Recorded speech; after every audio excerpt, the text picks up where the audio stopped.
యేసుక్రీస్తు ప్రభువారి నామములో నా హృదయపూర్వక వందనాలు తెలియజేస్తూ ఉన్నాను. కొద్ది నిమిషాలు పరిశుద్ధ గ్రంథం నుంచి కొన్ని మాటలు మనం జ్ఞాపకం చేసుకుందాం. దానియేలు గ్రంథం. నా వాయిస్ వినపడుతుందండి? వినిపిస్తుంది.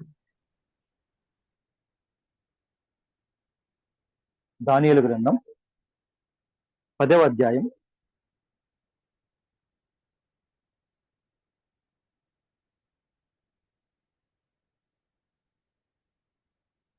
11వ వచనం అలాగే 18వ వచనం చదువుతుంది. దానియేలు గ్రంథం 10వ అధ్యాయం 11వ వచనం అలాగే 18వ వచనం నేను చదువుతున్నాను. అందరూ గమనించవలసిందిగా ప్రేమపూర్వకంగా చేస్తూ ఉన్నాను. దానియేలు, నీవు బహుప్రియుడవు కనుక నేను నీ యొద్దకు పంపబడితిని. నీవు లేచి నిలబడి నేను నీతో చెప్పు మాటలు తెలుసుకున్నాను. అతడి మాటలు నాతో చెప్పగా నేను వణుకుచు నిలవబడితిని. అలాగే 18వ వచనం చదువుకున్నా. అతడు మరలా నన్ను ముట్టి నన్ను బలపరచి, నీవు బహుప్రియుడవు, భయపడకము, నీకు శుభమవును గాక, ధైర్యము తెచ్చుకోమని నాతో చెప్పాను. అతడు నాతో ఇట్లనగా, నేను ధైర్యము తెచ్చుకొని నీవు నన్ను ధైర్యపరిచితే గనుక నా ఏలిన వాడవైన నీవు ఆజ్ఞ ఇమ్మని చెప్పి తిని. దేవుడి మాటలు మన కొరకై దీవించినట్టుగా చిన్న ప్రార్థన చేసుకున్నాం. కరుణా సంపన్న మా ప్రియ పరలోకపు తండ్రి, నీ పాదము స్తోత్రం తండ్రి. ఇదైన ప్రభా యూత్ మీటింగ్ లో ప్రభా మీ సన్నిధిలో తల ఉంచి ప్రార్థిస్తూ ఉన్నాం తండ్రి. మీ మాటలు చదువుకొని ఉన్నాం, మీ గడప ఎద్ద కాల్చుకొని ఉన్నాం. చేరి వచ్చినటువంటి యవనస్తులైన అందరి ప్రభా, ఎవరికి ఏ అవసరత ఉందో ప్రభా వారందరి అవసరతలకు దేవా తగిన మాటలు మీ వాక్యం నుంచి మాకు బోధించమని, మా జీవితాలకు దీవెన దిద్దుబాటు సరి చేసుకునే మనస్సు మీ వాక్యం ద్వారా మేము దేవా ఆత్మీయ మేలు పొందటానికి మీ సహాయం దయచేయండి. నిలబడినప్పుడు నివాసమైన నేను దేనికి పనికిరాని వాడిని, ఒట్టివాడను, మంచివాడని మీరే బలమిచ్చి మీ శిలువ చాటును మరుగుపరిచి మీరే మహిమను పొందమని, అనవసరమైనటువంటి మాటలు నా నోటి వెంట రాకుండా కాపు పెట్టుమని, మా అందరికీ మేలుకరమైన మాటలు దయచేయండి. ఈ లేఖనాలు దీవించి మాకు పంచిపెట్టుకున్నారు. యేసుక్రీస్తు వారి పుణ్యనామంలో ప్రార్థించి అడిగి వేడుకుంటున్నాము తండ్రి. ఆమేన్. దేవునికి స్తోత్రములు. కొత్తగా మీతోటి యూత్ మీటింగ్ లో పాల్గొనేదానికి దేవుడు నాకు ఇచ్చినటువంటి అవకాశాన్ని బట్టి దేవుని ఎంతైనా స్తుతిస్తూ ఉన్నాను. దేవునికి నాకు దగ్గర వందనాలు తెలియజేస్తూ ఉన్నాను. అంత మాత్రమే కాదు, ఈ అవకాశం ఇచ్చినటువంటి సంఘ కాపరి గారికి, అలాగే సంఘస్థులకు, మిగతా సంఘస్థుల వారికి అందరికి కూడా నా హృదయపూర్వక వందనాలు తెలియజేస్తూ ఉన్నాను. ఇందాక పాట పాడుతూ ఉన్నప్పుడు ఒక మాట నన్ను నా చెవిన పడింది. ఆ మాట ఏంటంటే, పాటల చరణంలో ప్రభువుని గురించి ఘనపరుస్తూ ఒక మాట, వృత్తిపరంగా ఫ్యాకల్టీ కాబట్టి చిన్న చిన్న కరెక్షన్స్ ఏదైనా కనబడితే చెప్పడానికి ప్రయత్నం చేస్తూ ఉంటాం. కాబట్టి చరణంలో ఉన్నటువంటి దీని ఈ రెండవ పాటలో పాడిన పాటలో ఒక చరణంలో సర్వాంతర్యామి అనే పదం ఉంది. అది సర్వాంతర్యామి అనే పదం మన ప్రభువుకి, మన దేవునికి సరిపోయిన పదం కాదు. ఎందుకనంటే దాని అర్థం చూస్తే సర్వాంతర్యామి అని అంటే అన్ని చోట్లకు వెళ్ళగలిగిన వాడు అని అర్థం. అంటే దాని మీనింగ్ చూస్తే ఒక చోట ఉంటే మరో చోట లేడు అని అర్థం కూడా వస్తుంది. అంటే ఒక చోట ఉన్నాడు అని అంటే మరో చోట్ల ఉండడానికి సాధ్యం లేదు, కానీ అన్ని స్థలాలకు వెళ్ళగలిగిన వాడు అనే అర్థం సర్వాంతర్యామి అనే పదానికి అర్థం వస్తుంది. కానీ మన దేవుని గురించినటువంటి మాట ఏం వాడాలి అని అంటే సర్వవ్యాప్తి కలిగినటువంటి దేవుడు, ఓమ్ని ప్రెసెంట్. ఈ మాట సర్వవ్యాప్తి అంటే అన్ని చోట్ల ఏకరీతిగా ఏకకాలంలో ఏకశక్తితో ఒకే శక్తితో ఉండగలిగినటువంటి గొప్ప దేవుడు మన దేవుడు. కాబట్టి సర్వాంతర్యామి అనే పదం కంటే కూడా సర్వవ్యాప్తి కలిగినటువంటి దేవుడు. అయితే రాసిన వారు ఏ ఉద్దేశంతో రాశారు ఐడియా లేదు, కానీ ఆ మాటకు అర్థం అలా వస్తుంది. అయితే మనం చదువుకున్నటువంటి ఈ మాట దానియేలు గ్రంథంలోని మాట మనం చదువుకున్నాం. యూత్ మీటింగ్ అనగానే చాలా సంతోషంగా ఎక్కువగా యవనస్తులు ఎక్కడెక్కడ ఉన్నారో వారందరూ సంతోషంగా యూత్ మీటింగ్ లో పాల్గొంటూ ఉంటారు.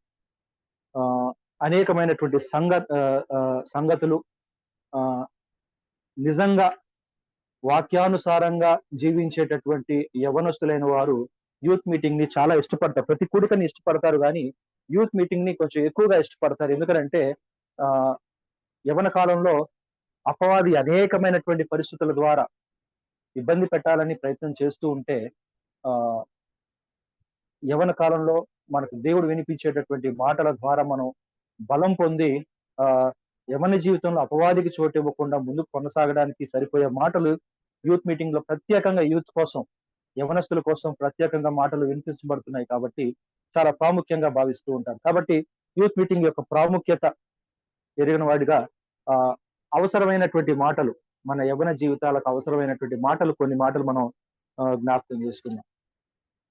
ఆ మనిషి యొక్క ఆ ఆ, జీవితాన్ని దశల వారీగా చూస్తే పిండ దశగా ఉన్నటువంటి వ్యక్తి, తర్వాత పసిప్రాయంగా ఉన్నటువంటి వ్యక్తి, తర్వాత ఆ బాలుడు అనే పదం కంటే కూడా ఆ పాఠశాలకు వెళ్ళక ముందు ఉన్నటువంటి పరిస్థితి, తర్వాత బాలుడుగా ఉన్నటువంటి పరిస్థితి, బాలుడుగా 14 సంవత్సరాలు దాటిన తర్వాత కౌమార్య దశలోకి వచ్చేటటువంటి వ్యక్తి.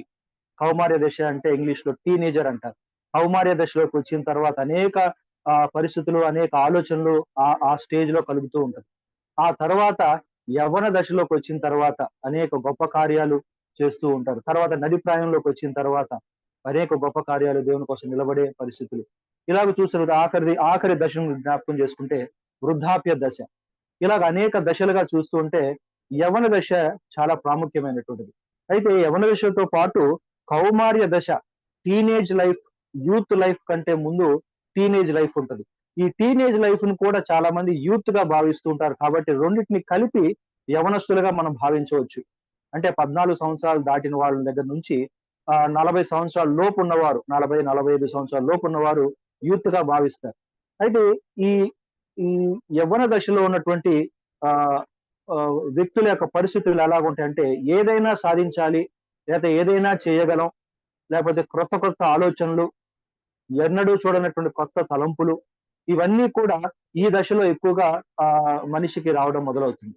అయితే దేవుని గ్రంథంలో చూస్తే మనిషి ప్రతి దశలో ఎలా జీవించాలో, ఎలా ప్రవర్తించాలో ప్రతి దశలో కూడా దేవుడు ఆయా దశల వారీగా ఆ వయసులో ఉన్నటువంటి భక్తులను మన ముందుంచి ఎలా జీవించాలో వారి గురించినటువంటి మార్గదర్శకాలు మనకు ముందుంచడం జరిగింది. పిండ వయసులో ఉన్నప్పుడు మనం దాని గురించి మాట్లాడుకోవాల్సిన పని లేదు. కానీ మరొక ఆలోచన చూస్తే మరియమ్మ తల్లి అయినటువంటి మరియా అలాగే ఎలిజబెత్ ఇద్దరు కలుసుకొని వందనాలు చెప్పుకున్నప్పుడు కడుపులో ఉన్నటువంటి శిశువులు గంతులు వేసినట్టుగా చూడగలం. అంటే ఆ సమయంలో శిశువులు గంతులు వేశారు అని అంటే యేసుక్రీస్తు ప్రభువారి సంగతి మనం ఆలోచించాల్సిన అవసరం లేదు. కానీ యోహాను కూడా గంతులు వేశాడు, తల్లి గర్భంలో గంతులు వేశాడు అని అంటే ఏమి ఆశ కలిగి ఉన్నాడో, లేదా ఏ ఆలోచన కలిగి ఉన్నాడో మనకు అర్థమవుతుంది. దేవుని వాక్యం పట్ల, దేవుని బిడ్డల పట్ల, దేవుని వాతావరణం పట్ల ఎలాంటి ఆలోచన కలిగి ఉన్నాడో మనకు అర్థమవుతుంది. అలాగే పసిప్రాయం, అలాగే బాలుడుగా ఉన్నప్పుడు సమూయేలుని మనం ఆదర్శంగా తీసుకోవచ్చు. సమూయేలు తన జీవితంలో ఎలాగో బాలుడుగా ఇక్కడ నువ్వు ఉండాలి, నువ్వు ఇక్కడే ఉండాలని చెప్పి తల్లి చెప్పిన వెంటనే అక్కడే అతను మోకాళ్ళు వంగాడు. మోకరించి దేవునికి మృక్కెనని చూస్తాం మనం. కాబట్టి బాలుడుగా ఉన్నప్పుడు ఎలా ప్రవర్తించాలో సమూయేలుని చూసి నేర్చుకోవచ్చు. అలాగే యవన దశలోకి వచ్చిన తర్వాత రాజైన హోషియా గురించి, అలాగే యవనస్తుడైన యోసేపు గురించి మనం జ్ఞాపకం చేసుకోవచ్చు. ఈ యవన దశ అనే పాయింట్ లో ముందుగా మనం కౌమార్య దశ అన్నాం. ఈ కౌమార్య దశలో ఒక వ్యక్తిని మనం జ్ఞాపకం చేసుకోవచ్చు. ఆ వ్యక్తి పేరు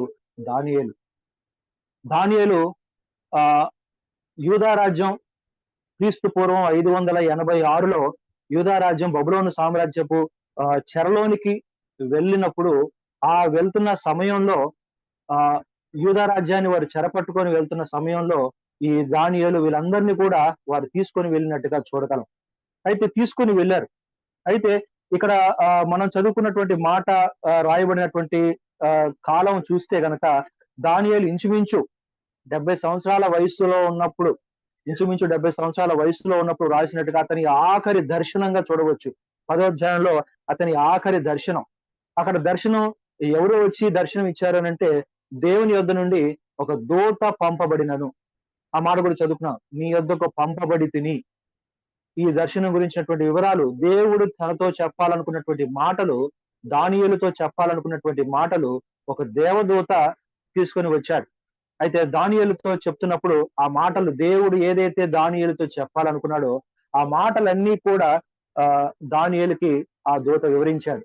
అయితే ఆ వివరించేటప్పుడు ఆ నేను అనుకోవటం బహుశా ఒక్కొక్క దేవదూతకి ఒక్కొక్క పని నియమించబడి ఉంటది. ఒక్కొక్క దేవదూతకి స్వస్థత ఇవ్వడానికి, లేదా సొదొమ గొమొర్రా పట్టణాన్ని నాశనం చేయడానికి, అట్లా ఒక్కొక్క దూతకి ఒక్కొక్క పని ఇవ్వబడి ఉంటది.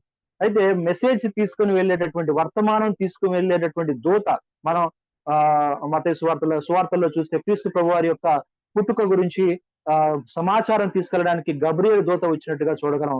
బహుశా ఇక్కడ కూడా వచ్చున్నారేమో, మనకు ఇక్కడ రాయబడలేదు కానీ సమాచారాన్ని తీసుకుని వెళ్ళే దూతగా గబ్రియేలు అయి ఉండవచ్చు. కరెక్ట్ గా రాయబడలేదు కానీ గబ్రియేలు దూత అయి ఉండవచ్చు.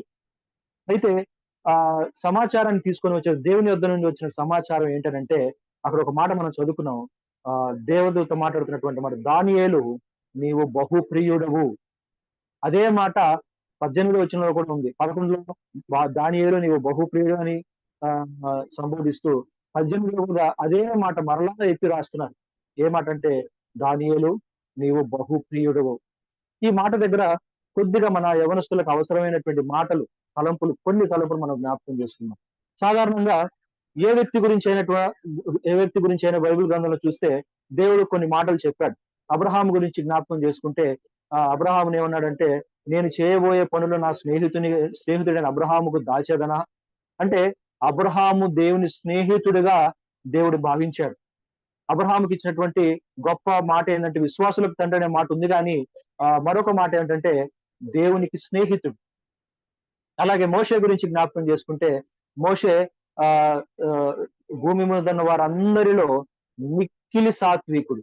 ఈ మాటను మోషేకు మాత్రమే వాడాడు దేవుడు. ఆ రోజులో అంత భూమి మీద ఉన్న వారందరూ మిక్కిలి సాత్వికుడు అని వాడాడు. అలాగే ఇల్లంతటిలో నమ్మకమైన వాడు. అలాగే హనోకు గురించి చూస్తే హనోకు దేవునితో నడిచిన వాడు.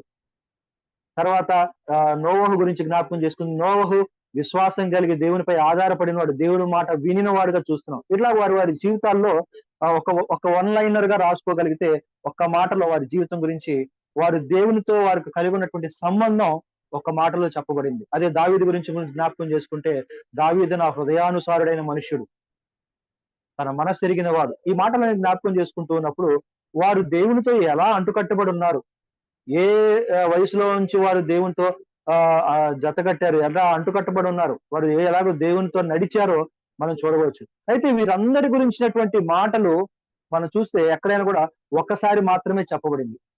పదే చెప్పలేదు కానీ దేవుడు ఒక్కసారి మాత్రమే చెప్పబడింది. అయితే ఒక దానియేలు విషయంలో మాత్రం దేవుడు 2 సార్లు చెప్తున్నాడు. ఏంటంటే ఆ మాట 11వ వచనంలో, దానియేలు నీవు బహుప్రియుడవు మొదటిసారి చెప్పాడు. మరొక మాట 18వ వచనంలో, దానియేలు నీవు బహుప్రియుడవు. ఈ 2 సార్లు ఎందుకు చెప్పాడు? ఈ మాట అర్థం కూడా చూస్తే, బహుప్రియుడు, ఉత్త ప్రియుడు కాదు, ప్రియమైన వాడు కాదు, బహుప్రియుడు. ఇంగ్లీష్ లో కూడా చాలా బాగుంటుంది. Daniel, a man greatly beloved to God, a man greatly beloved, బహుప్రియమైన వాడు. మనం కొంచెం లోతుగా ఆలోచన చేస్తే, స్నేహితుడి గురించి జ్ఞాపకం చేసుకుంటే, స్నేహితుడు లేదా బహుప్రియుడు అనే పదం జ్ఞాపకం చేసుకుంటే, ప్రియమైన వాడు, ప్రేమించేవాడు, ప్రేమను చూపించేవాడు, ప్రేమించబడేవాడు, వీళ్ళందరికీ మనం ప్రియుడు అనే పదం వాడొచ్చు. ఈ రోజుల్లో ఉన్నటువంటి లోక సంబంధమైనటువంటి రకరకాల అర్థాల వల్ల ప్రేమికుడు, ప్రేయసి, ప్రేమించేవాడు, ఈ పదాలన్నీ చాలా చులకన భావంతో వచ్చాయి. కానీ ముఖ్య ఉద్దేశం మనం జ్ఞాపకం చేసుకుంటే, ప్రేమించే వారిని ప్రియుడు అంటారు, ప్రేమించబడే వారిని, ప్రేమను పొందుతున్న వారిని ప్రేయసి అనేవారు. అంటే ద వన్ హూ లవ్స్, ఎవరైతే ప్రేమిస్తున్నారో, ప్రేమిస్తున్నారో, ప్రియుడు, చాలా ఇష్టమైన వారు, హృదయానికి దగ్గరైన వారు. అంటే దానియేలు గురించి దేవుడు చెప్తున్నటువంటి మాట ఏంటంటే, నేను నిన్ను ప్రేమిస్తున్నాను, నీవు నాకు బహు ప్రియమైన వాడివి, నేను ప్రేమించే వ్యక్తివి. ఈ పదం వాడాడు. ఎందుకు ఈ పదం వాడాడు? అందరి గురించి ఇష్టానుసారమైన మనుషుడు, లేకపోతే సాత్వికుడు, మిక్కిలి నమ్మకమైన వాడు, లేకపోతే దేవునితో నడిచిన వాడు, లేకపోతే విశ్వాసం కలిగిన వాడు, లేకపోతే ఇంకా రకరకాల భక్తుల గురించి రకరకాల మాటలు చెప్పినటువంటి దేవుడు దానియేలు గురించి ఒకసారి కాదు 2 సార్లు ఈ మాట చెప్తున్నాడు. ఐ లవ్ యూ అన్నట్టుగా, ఐ లవ్ డానియల్ అన్నట్టుగా పదే పదే చెప్తున్నాడు. ఏందనంటే, నీవు నాకు చాలా క్లోజ్, నేను నీకు ఎక్కువ ప్రేమిస్తున్నాను. ఈ పదం దానియేలు గురించే ఎందుకు ఎక్కువ వాడాడు? దానియేలు ఏం అంతగా అబ్రహాము కంటే ఎక్కువ విశ్వాసం చూపించాడా? లేకపోతే మోషే కంటే ఎక్కువ సాత్వికంగా ఉన్నాడా? ఎక్కువ నమ్మకంగా ఉన్నాడా?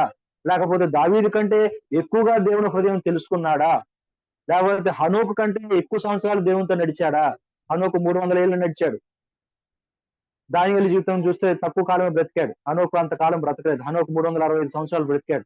కానీ దానియేలు అన్ని సంవత్సరాలు బ్రతకలేదు. కానీ హనోకు దేవునితో నడిచినా కూడా, దావీదు దేవుని హృదయం ఎరిగిన వాడైనా కూడా, వారందరినీ అననటువంటి మాట దానియేలుని ఎక్కువ ప్రేమిస్తున్నట్టుగా నీవు నాకు బహుప్రియుడవు అనే పదం ఎందుకు అన్నాడు?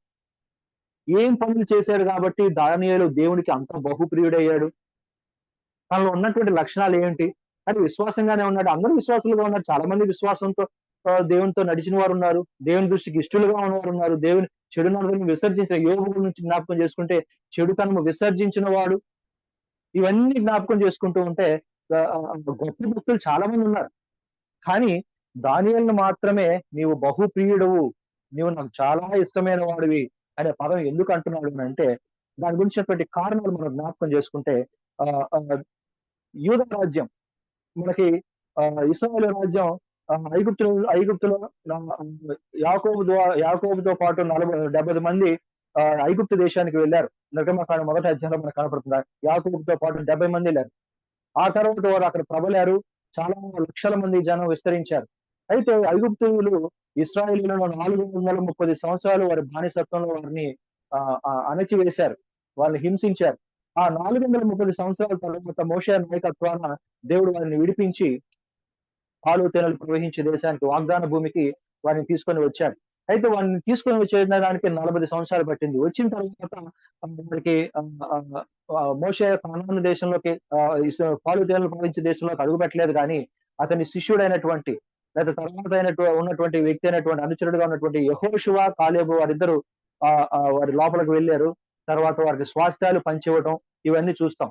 అయితే ఆ వారిలో ఉన్నటువంటి ఆ ఇబ్బందులు తొలగించడానికి, న్యాయం చెప్పడానికి, లేకపోతే ఏది తప్పు ఏది రైటో చెప్పడానికి వారికి న్యాయాధిపతుల వ్యవస్థ వారి ప్రయాణంలో అరణ్యంలో ఉన్నప్పుడే ఆ న్యాయాధిపతుల వ్యవస్థ అనేది మొదలైంది.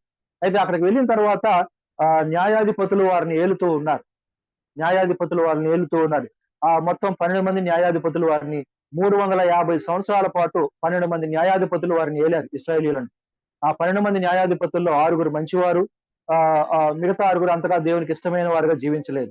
అయితే ఈ 12 మంది 350 సంవత్సరాల కాలం ఇశ్రాయేలీయులను ఏలిన తర్వాత దేవుడు వారికి ఒక రాజుని ఏర్పరచాలనుకున్నప్పుడు సౌలు రాజుని మొదటి రాజుగా ఇశ్రాయేలీయులకు దేవుడు ఇచ్చాడు.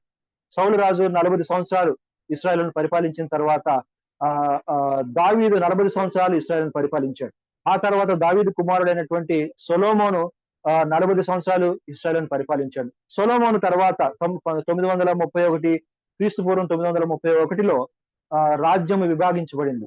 ఎలా విభాగించబడింది అంటే, సౌలు కుమారుడైనటువంటి రెహబాము, సైన్యాధిపతి అయినటువంటి యెరోబాము 10 గోత్రాలకు నాయకుడుగా ఉన్నాడు. రెహబాము 2 గోత్రాలకు నాయకుడుగా ఉన్నాడు. అయితే ఈ రాజ్యం ఎలా విభాగించబడిందంటే, 10 గోత్రాలు ఉత్తరాన ఉన్నటువంటి ఇశ్రాయేల్ దేశంలో 10 గోత్రాల వారు ఒక రాజ్యంగా ఉత్తర ఇశ్రాయేల్ అనేవారు, దక్షిణాన ఉన్నటువంటి 2 గోత్రాల వారు ఆ 2 గోత్రాలు ఉన్నటువంటి రాజ్యాన్ని దక్షిణ ఇశ్రాయేల్ అనేవారు, లేదా యూదా రాజ్యం అనేవారు.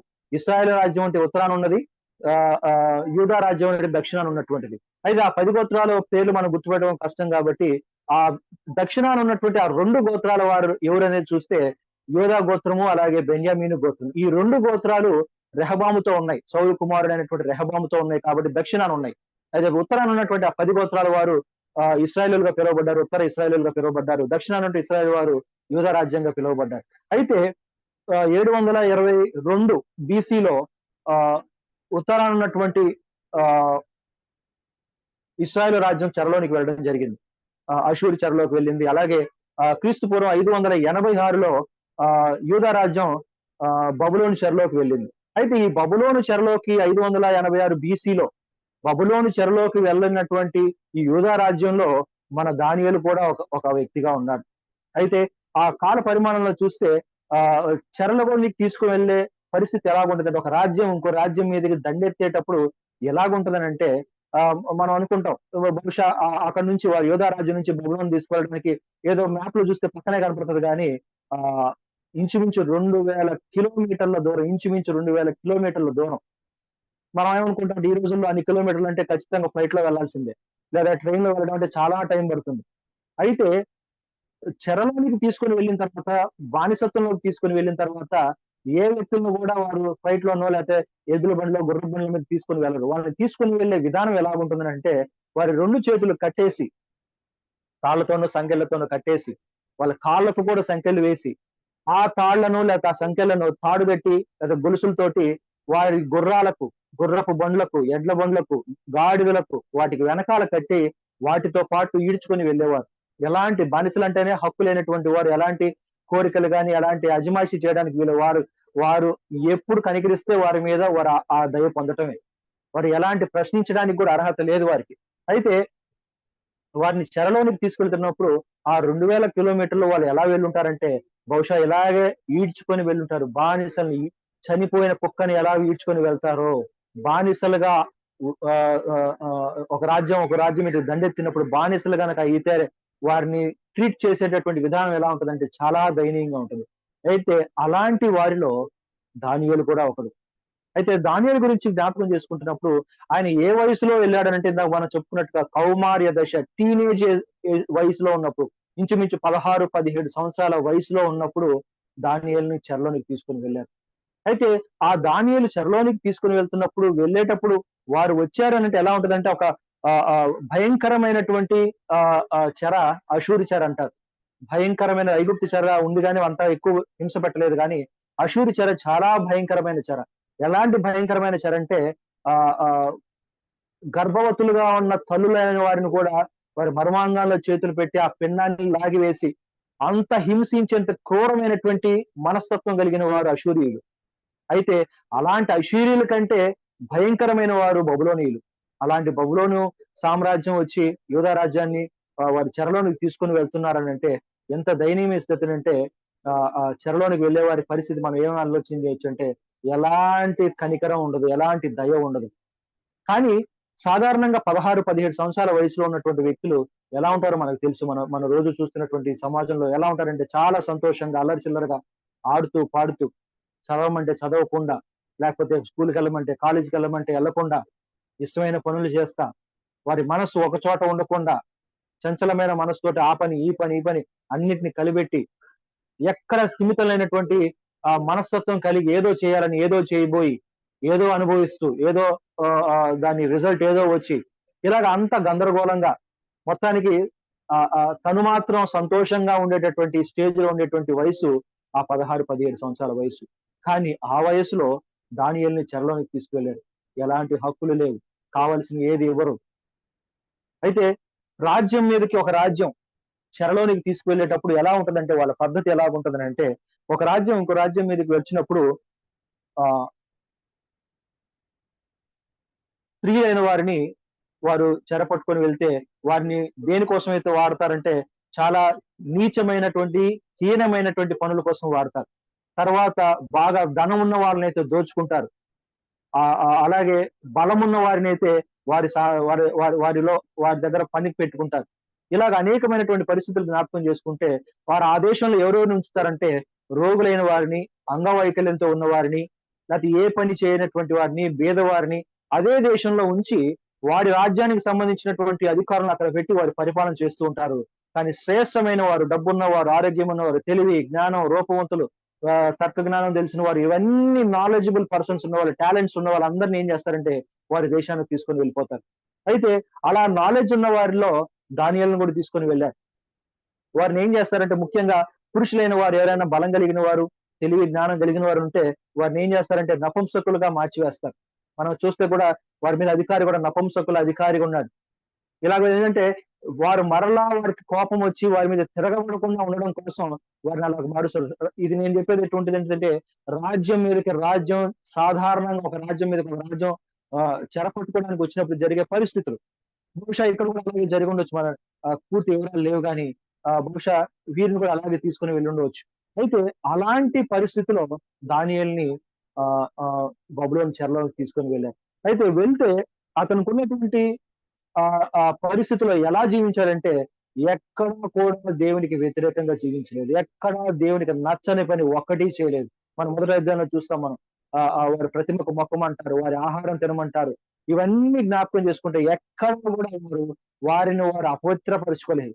ఈ మాటలు నేను ఎందుకు చెప్తున్నానంటే దానియేలు జీవితం ఎందుకు తీసుకోవాలనిపించిందంటే దేవుడు నాకు ఇచ్చినటువంటి తలంపు ఏంటంటే దానియేలు యవ్వన కాలంలో ఎలాగున్నాడు. యోసేపుని గురించి మనం చాలా గొప్పగా మాట్లాడుకున్నాం. యోసేపు ఒక విషయంలో మాత్రమే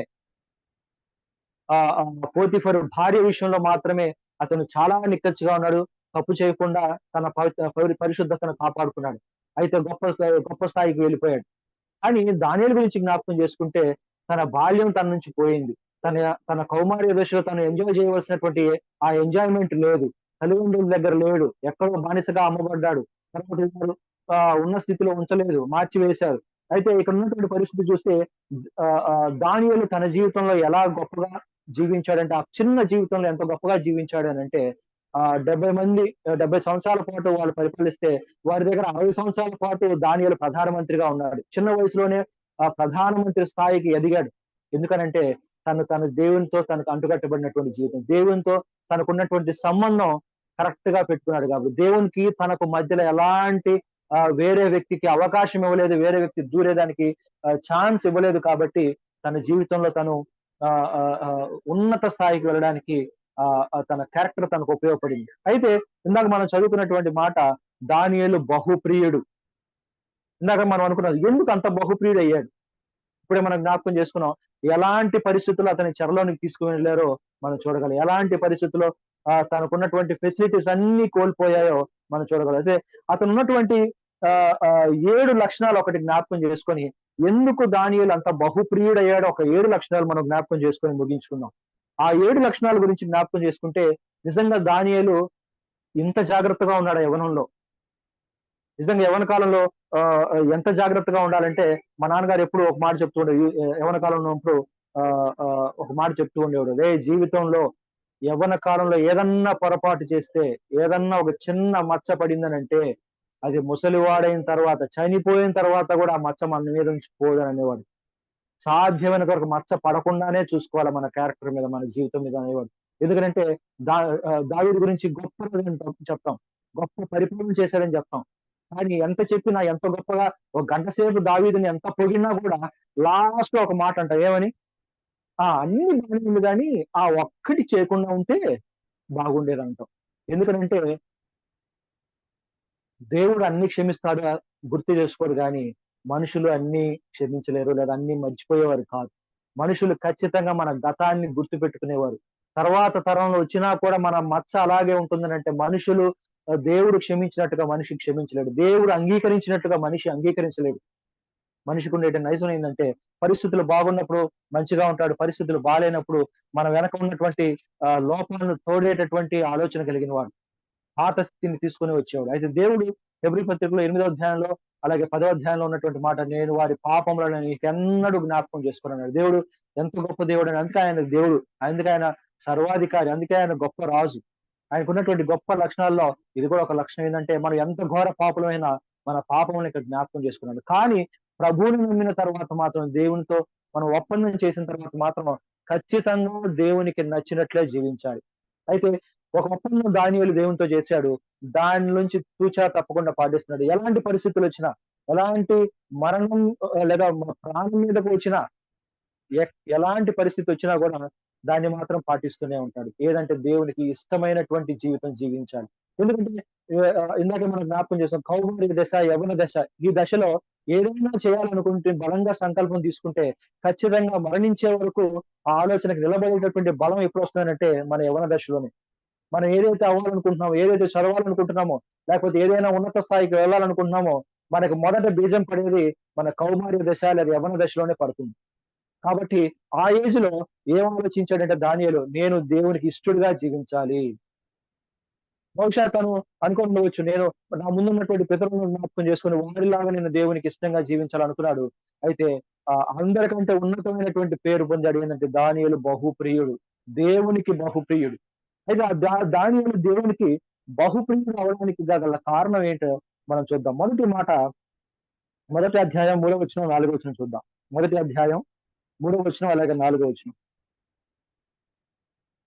రాజు అష్బెనజు అను తన నపుంసకుల అధిపతిని పిలిపించి అతనికి ఇలాగ ఆజ్ఞాపించింది. ఇశ్రాయేలీయుల రాజవంశములో ముఖ్యులై, మొదటి మాట, ఇశ్రాయేలీయుల రాజవంశములో ముఖ్యులై లోపము లేని సౌందర్యము సౌందర్యమును సకల విద్య ప్రావీణతయు జ్ఞానము కలిగి తత్వజ్ఞానము, లోక జ్ఞానంతో పాటు తత్వజ్ఞానము కలిగి తెలిసిన వారే రాజు నగరం ముందు నిలువదగిన కొందరు. రాజనగరం ఉంది for the sake of administration, రాజ్య పాలన చేసేటప్పుడు సలహాలు ఇవ్వడానికి, ఏ సలహా ఇస్తే ఏది బాగుంటుందని చెప్పడానికి రాజు నగరునందు నిలవదగిన వారు కొందరు బాలులను రప్పించి ఏం చేశారంటే, దానియేలుకు ఉన్నటువంటి క్వాలిఫికేషన్స్ చూడండి ఒకసారి. తను రాజ కుటుంబంలో పుట్టాడు, రాజవంశంలో పుట్టాడు మొదటిది.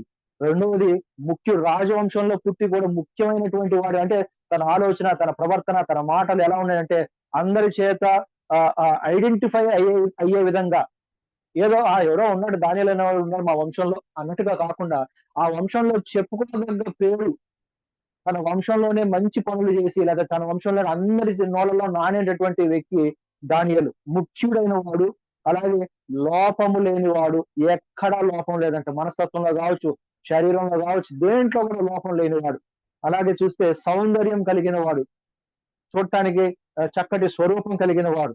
అలాగే ఇక్కడ బాహ్య సౌందర్యం చెప్తున్నారు కానీ మన జీవితాలకి, మన యవ్వన జీవితానికి మనం అలవరుచుకోవాల్సింది ఏంటంటే అంతరంగ సౌందర్యాన్ని మనం అలవరుచుకోవాలి దానియేలు లాగా. అయితే సకల విద్య ప్రావీణత, ఏ విద్య పట్టుకున్నా సరే అందులో ఎక్స్పర్ట్. ఏ ఏ విద్య అయినా సరే ఆ దానియేలుకి తెలియని విద్య అంటూ లేదు. తెలియకపోవడమే, తెలుసుకోవడమే కాకుండా దాంట్లో అతను నిష్ణాతుడు, ఎక్స్పర్ట్. సకల విద్యల ప్రావీణత, అలాగే జ్ఞానము కలిగి. తెలివి చాలా మందికి ఉంటుంది కానీ జ్ఞానం చాలా మందికి ఉండదు. తెలివితోటి మనం చాలా పనులు చేసుకోవచ్చు, తను సాధించుకోవచ్చు. కానీ మనుషులను సంపాదించాలంటే, మనసులను సంపాదించాలంటే, హృదయాలను సంపాదించాలంటే తెలివితో మన వల్ల కాదు. కానీ ఖచ్చితంగా దానికి జ్ఞానం కావాలి. కాబట్టి జ్ఞానము కలిగి, అంత మాత్రమే కాదు, తత్వజ్ఞానం అంటే దైవ జ్ఞానము కూడా తెలిసిన వారే రాజనగరనందు నిలువదగిన వాడు. అంటే రాజునకు కూడా రాజ్యాధికారంలో, రాజ్య పరిపాలనలో సలహాలు ఇవ్వగలిగినటువంటి నైపుణ్యత, తెలివి, జ్ఞానం కలిగిన ఏ ఏజ్ లో? కౌమార్య దశ 16-17 సంవత్సరాల్లోనే ఇంతటి ఎక్స్పర్టైజ్. ఒకసారి జ్ఞాపకం చేసుకుందాం, ఆ ఏజ్ లో ఎంత అల్లరి చిల్లరగా ఉంటారండి. ఆ 16-17 సంవత్సరాల వయసులో ఎంత అల్లరి చిల్లరగా ఉంటారు. కానీ దాని ఎలా ఉన్నాడు చూసారా? రాజవంశంలో ఉన్నాడు, లోపం లేని ముఖ్యుడిగా ఉన్నాడు, లోపం లేని వాడుగా ఉన్నాడు, సౌందర్యం కలిగిన వాడుగా ఉన్నాడు. ఆ తర్వాత సకల విద్యల ప్రవీణత ఉంది, జ్ఞానం ఉంది, తత్వజ్ఞానం ఉంది. రాజుకు పరిపాలనలో సలహా ఇచ్చేంత అంత జ్ఞానం సంపాదించున్నాడు, అంత సలహాలు ఇచ్చేంత ఇన్ఫర్మేషన్, లేకపోతే అంత నాలెడ్జబుల్ పర్సన్ గా ఉన్నాడు. ఈ మాటలో మనం ఏం జ్ఞాపకం చేసుకోవచ్చు అంటే దానియేలుకు ఉన్నటువంటి ఈ టాలెంట్స్ అన్ని కూడా, ఈ అసెట్స్ అన్నిటిని బట్టి దేవునికి బహుప్రియుడుగా ఉన్నాడు. ఎందుకంటే తన జీవితంలో ఏ వయసులో ఏ పని చేయాలో ఆ పనిలో ఎక్స్పర్ట్. అంటే మన జీవితానికి ఈ మాటను మనం పోల్చుకోవాలంటే ఏం పోల్చుకోవాలంటే, మన జీవితంలో మనం ఎక్స్పర్ట్ ఎప్పుడవుతాం అంటే, మన వయసులో చదువుకుంటున్నావా, చదువులో ఎక్స్పర్ట్ ఉండాలి. ఆటలాడుతున్నావా, ఆటల్లో ఎక్స్పర్ట్ ఉండాలి. వాక్యం చదువుతున్నావా, వాక్యంలో ఎక్స్పర్ట్ గా ఉండాలి. వాక్యం తెలుసుకోవాలి, జ్ఞానం కలిగి ఉండాలి. లేకపోతే లోక సంబంధమైన జ్ఞానం తెలుసుకొని ఉండాలి. అన్నిటిలో అక్కడ సౌందర్యం ఉంది కానీ హృదయ సౌందర్యం కలిగి ఉండాలి. మంచి మనసుతో మాట్లాడాలి, పెద్దలను గౌరవించాలి. ఇవన్నీ కూడా ఆ ఏజ్ లో 11, 16, 17 సంవత్సరాల ఏజ్ లో దానియేలు ఇవన్నీ కలిగి ఉన్నాడు. అవసరమైతే ఎదుటి వారికి సలహా ఇచ్చే పరిస్థితిలో మనం ఉండాలి. మనల్ని సలహా అడిగితే బాగుండనేటట్టుగా ఎదుటి వారికి అనిపించాలి. అలా అనిపించాలంటే మనలో ఎంత జ్ఞానం పెంచుకోవాలి, ఎంత తత్వజ్ఞానం, సకల విద్య ప్రావీణత మనలో ఉండాలి. అంటే మనం చేసే అనుదిన పనిలో మనం నైపుణ్యత కలిగి ఉండాలి. మనం 16-17 సంవత్సరాల వయసులో, లేకపోతే మనం ఉన్నటువంటి ఏజ్ అయితే మనం ఏ వయసులో ఏ పని చేయాలో ఆ పనిని ఉద్యోగం చేస్తున్నావా, చదువుకుంటున్నావా, ఉద్యోగ ప్రయత్నాల్లో ఉన్నావా, లేకపోతే వివాహ సంబంధమైన విషయాల్లో ఉన్నావా, అన్ని విషయాల్లో కూడా మనం నైపుణ్యత కలిగి ఉండాలి, ప్రవీణత కలిగి ఉండాలి. మనం చేసే పనిని బట్టి మనం దేవునికి బహుప్రియుడుగా, అంటే మన మన కాలములో, మన సమయంలో మనము చేయవలసినటువంటి పని పర్ఫెక్ట్ గా, ఎక్స్‌పర్ట్ గా చేయాలి. ఏదో చేసామంటే చేసామన్నట్టు కాకుండా ప్రతి దాంట్లో ఎక్స్‌పర్ట్ గా ఉండాలి. దానియేలు అందుకనే దేవునికి బహుప్రియుడు. ఎందుకంటే తనకున్నటువంటి టాలెంట్స్, తనకున్న అసెట్స్ చూస్తే చాలా ఆ ఏజ్ లో ఉండటం అనేది చాలా గొప్ప విషయం. అయితే తనకున్నటువంటి అసెట్స్‌ని బట్టి దేవుడికి బహుప్రియుడుగా ఉన్నాడు. మరొక మాట చూస్తే ఆహ్, 5వ వచనం, అలాగే 8వ వచనం. మొదటి అధ్యాయం 5వ వచనం. మరియు రాజు తాను భుజించు ఆహారములో నుండియు, తాను పానము చేయు ద్రాక్షారసంలో నుండియు అనుదిన భాగము వారికి నియమించి 3 సంవత్సరములు వారిని పోషించి పిమ్మట వారిని తన ఎదుట నిలవబెట్టునట్లు ఆజ్ఞ ఇచ్చెను. రాజు తన తినే ఆహారం, తాగే ద్రాక్షారసం 3 సంవత్సరాలు పెట్టాలని చెప్పి నిర్ణయించాడు. అయితే దానియేలు ఏమన్నాడు చూడండి, 8వ వచనం. రాజు భుజించు భోజనమును, పానమును చేయు ద్రాక్షారసము పుచ్చుకొని తన్ను అపవిత్రపరచుకొనకూడదని దానియేలు ఉద్దేశించి. రెండవ మాట, దానియేలు ఎందుకు బహుప్రియుడయ్యాడంటే దేవునికి, మొదటిది తనకున్నటువంటి టాలెంట్స్ ని బట్టి అయితే, తనకున్నటువంటి ప్రవీణత, లేకపోతే నైపుణ్యత కావచ్చు. రెండవది, తను తినే ఆహారం పట్ల కూడా దేవునికి నచ్చిన ఆహారమే తీసుకోవాలి. అంటే విగ్రహాలకు అర్పించింది, రాజు భుజించేది అంటే మామూలుగానే మనం కొంచెం డబ్బున్న వారైతే మంచి ఆహారం తీసుకుంటారు, శ్రేష్టమైన ఆహారం తీసుకుంటారు. కానీ రాజు భుజించేదంటే పంచపక్ష పరిమాణాలు ఉంటాయి. ఖచ్చితంగా అది ఆరోగ్యానికి చాలా మంచిగా ఉంటాయి. కానీ దానియేలు ఏమన్నాడంటే, అవి తీసుకుంటే నేనేమవుతాను అంటున్నాడు. దానియేలు ఏమంటున్నాడంటే, తన్ను అపవిత్రపరచుకోనకూడదు. ఎందుకు? అది దేవతలకు అర్పించి, వారి దేవతలకు అర్పించి తింటారు వారు. కాబట్టి అది నేను ముట్టకూడదు. మొర్దెకై అన్నట్టుగా, ఎస్తేరు గ్రంథం 4వ అధ్యాయంలో అన్నట్టుగా, నేను యూదుడను గనక ఆ పని చేయజాలను. బహుశా దానియేలు కూడా అదే మాట అనుండవచ్చు. నేను యూదుడను గనక రాజు భుజించే ఆహారం నేను భుజించను, రాజులతో పానము చేసే ద్రాక్షారసం నేను పానము చెయ్యను. ఎందుకు? నేను నా జీవితం ఇది. నేను దేవునికి అర్పించిన, వేరే దేవతలకు అర్పించిన నేను తినను, తీసుకోను. తన పవిత్రత కాపాడుకుంటున్నాడు, పరిశుద్ధత కాపాడుకుంటున్నాడు. ఏది? బానిసగా ఉండి, తనకి ఎలాంటి హక్కు లేదని తెలిసి కూడా తన పరిశుద్ధత కాపాడుకుంటున్నాడు. కాబట్టి రెండవ మాట మనం ఏం జ్ఞాపకం చేసుకోవచ్చానంటే, తను భుజించే ఆహారం పట్ల జాగ్రత్తగా ఉన్నాడు. మొదటిది, తనకున్నటువంటి తలాంతులను బట్టి, తనకున్నటువంటి నైపుణ్యతను బట్టి దేవునికి ఇష్టడుగా ఉన్నాడు.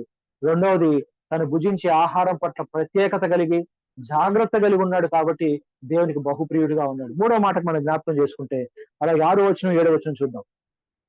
యూదుల నుండి దానియేలు, హనన్యా, మిషాయేలు, అజర్యా అనువారు వీరిలో నుండి నపుంసకుల అధిపతి దానియేలునకు బెల్తషాజరనియు, హనన్యాకు షద్రకనియు, మిషాయేలునకు మెషాకనియు, అజర్యాకు అబేద్నెగో అనియు పేర్లు పెట్టెను. మూడవ మాటలో చూస్తే వీరందరూ ఎవరనంటే దానియేలుతో పాటు కొందరు బాలుల్ని తీసుకుని వచ్చారు. ఈ పనులన్నీ చేయడానికి ముఖ్యులైన వారు, లోపం లేని వారు, సౌందర్యం కలిగిన వారు, నైపుణ్యత కలిగిన వారు, జ్ఞానం, తత్వజ్ఞానం ఇవన్నీ ఉన్న వారిలో ఈ మిగతా అజర్యా, హనన్యా, మిషాయేలు కూడా దానియేలుతో పాటు వచ్చారు. వారు కూడా సేమ్ క్వాలిఫికేషన్స్ ఉన్నాయి. అయితే దానియేలు ఎవరితో పాటు ఉన్నాడంటే, ఇక్కడ మాట చూస్తే మనం 15వ వచనంలో చూస్తే, ఆ 15 19వ వచనం. రాజు వారితో మాట్లాడగా వారందరిలో దానియేలు, హనన్య, మిషాయేలు, అజర్యా వంటి వారు ఎవరునూ కనపడలేదు. ఏది? ఇందాక మొదటి మాటలో మనం చెప్పుకున్నటువంటి ఆ క్వాలిటీస్ ఉన్నటువంటి వ్యక్తుల్లో ఈ నలుగురు తప్ప ఇంకెవరూ లేరు. దేవుని కోసం రాజ్యములో సలహా ఇచ్చేదానికి కూడా, రాజ్య పాలనలో వాడుకోవడానికి కూడా వీళ్ళు నలుగురు తప్ప ఎవరూ కనపడలేదు. వీళ్ళు దానియేలు ముఖ్యమైన వాడు. అయితే గనుక వారు రాజు సముఖమున నిలిచిరి. రాజు వీరి యొద్ద విచారణ చేయగా జ్ఞాన వివేకముల సంబంధమైన ప్రతి విషయములో వీరు తన రాజ్యమందంతటి నుండి శకునగాండ్ర కంటెను, గారడి విద్య గలవాడి కంటెను 10 శ్రేష్ఠులని తెలియబడింది. ఎంత టాలెంటెడ్ అంటే, బబులోను రాజ్యంలో ఉన్నటువంటి గాలి విద్య తెలిసిన వారు, లేకపోతే శకునగాండ్రు, అంటే రేపొద్దున ఫ్యూచర్ చెప్పేవాళ్ళు, ప్రిడిక్ట్ చేసేవాళ్ళు, వీళ్ళందరి కంటే కూడా వీరు 10 టాలెంటెడ్ గా ఉన్నారండి. 10 times మోర్ టాలెంటెడ్. ఆ మాటలో చూస్తే నలుగురు తప్ప ఇంకెవ్వరూ కనపడలేదు. అంటే వీళ్ళు నలుగురిని ఎక్కడికి తీసుకొని ఉంటారు? రాజ్య పాలనలో ముఖ్యులుగా తీసుకొని ఉంటారు. రాజ్య పాలనలో. అంటే దానియేలు ఎవరితో పని చేస్తున్నాడు? ఎవరితో సహవాసం చేస్తున్నాడంటే తనలాంటి మనస్తత్వం కలిగిన వారు, తనలాగా టాలెంట్ ఉన్నవారు, తనలాగా ఆహార విషయంలో కూడా జాగ్రత్త కలిగేవారు. వారు కూడా అన్నారు కదా! మాట చూస్తే తర్వాత రెండో అధ్యాయంలో కూడా చూస్తే ఆ మాట మనం చూడవచ్చు. క్షమించండి. ఆహ్, మూడో అధ్యాయంలో మాట అంటారు. వాళ్ళందరిని ప్రతిమకు మొక్కమనంటే 3:15లో చూస్తే వారందరూ అంటే మేము సేవించుచున్న దేవుడు మండుచున్న వేడిమి గల ఈ అగ్నిగుండములో ఆహ్, ఆహ్, ఆహ్, మమ్మల్ని పడకుండా క్షమించండి. అగ్నిగుండంలో నుండి మమ్మల్ని తప్పించి రక్షించుటకు సమర్థుడు. మరియు మీ వశమున పడకుండా ఆయన మమ్మల్ని రక్షించును. ఒకవేళ రక్షింపకపోయినను రాజా నీ దేవతకు మేము దేవతలను మేము పూజించమనియు నీవు ఆహ్, నిలవబెట్టించిన బంగారు ప్రతిమకు నమస్కరించమని తెలుసుకొనుము. ఎంత ధైర్యంగా చెప్పారంటే వీరు కూడా ఇంచుమించు దానియేలు లాంటి మనస్తత్వం కలిగిన వారు. దేవునికి ఇష్టలుగా జీవించడం కోసం వారి జీవితాల్లో వాళ్ళు తీసుకున్నటువంటి స్టాండ్ ఏంటంటే నేను దేవునికి సంబంధించిన వాడిని. నేను యూదుడను. నేను చెయ్యకూడని పనులు, దేవునికి కోపం వచ్చే పనులు నేను చెయ్యకూడదు. కాబట్టి వారు అలాంటి వారితో మన సహవాసం ఎవరితో మనం జ్ఞాపకం చేసుకోవాలి. మనం ఎవరితో సహవాసం చేస్తున్నాం. యవ్వన కాలం ఉంది నిజంగా చాలా ముఖ్యమైనటువంటి సమయం సహవాసం.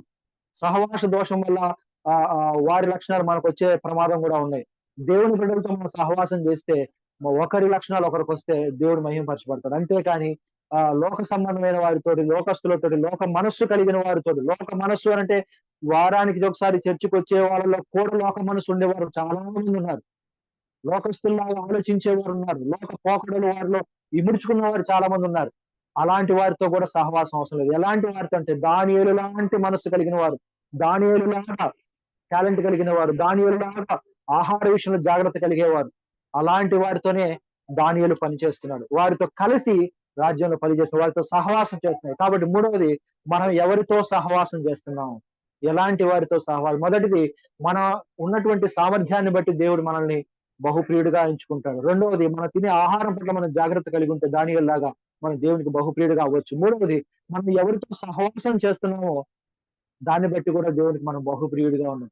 ఇలాంటి సమయంలో హనోకుని గురించి జ్ఞాపకం చేసుకుంటాను. 65 సంవత్సరాలు కుమారులు, కుమార్తెలను కన్నాడు. ఆ తర్వాత నుంచి ఇంక ఎవ్వరిని పట్టించుకోలేదు. దేవునితోనే నడిచాడు. దేవునితోనే తన జీవిత కాలం అంతా దేవునితోనే. ఎంత గొప్ప జీవితం అండి. ఎంత గొప్ప మాధుర్యమైనటువంటి సంగతండి అది. నిజంగా తన సహవాసం ఎవరితో అంటే దేవునితో, దేవుని పిల్లలతో. దేవుని పిల్లలుంటే దేవునితో, ఎవరు లేకపోతే ఒంటరిగా ఉన్నప్పుడు దేవునితో.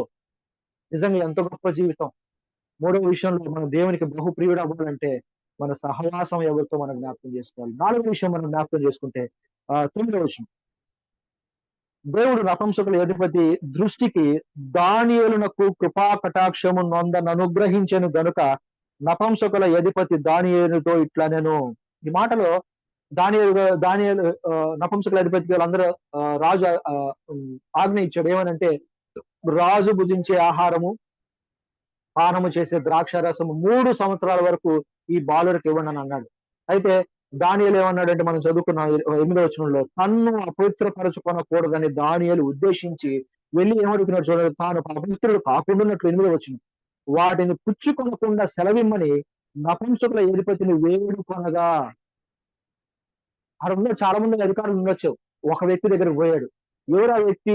నపుంసకుల అధిపతి చాలా మంది ఉండొచ్చు. ఒక వ్యక్తిని సెలెక్ట్ చేసుకుని ఆ వ్యక్తి దగ్గరికి పోయి ఏమంటున్నాడంటే అయ్యా ఆ ఆహారం మేము తినం. మాకొద్దు. అది తీసుకుంటే నేను అపవిత్రుడైపోతాను. వద్దు. నా దేవునికి ఇష్టం లేదు. అని అతన్ని వేడుకుంటున్నాడు. మాకు ఆహారం వద్దు. శాఖ ధాన్యాలు మాకు ఇప్పించండి. నీళ్ళు ఇప్పించండి చాలు. రాజు భుజించే ఆహారం మాకొద్దు అని నపుంసకుల అధిపతిని వేడుకుంటున్నాడు.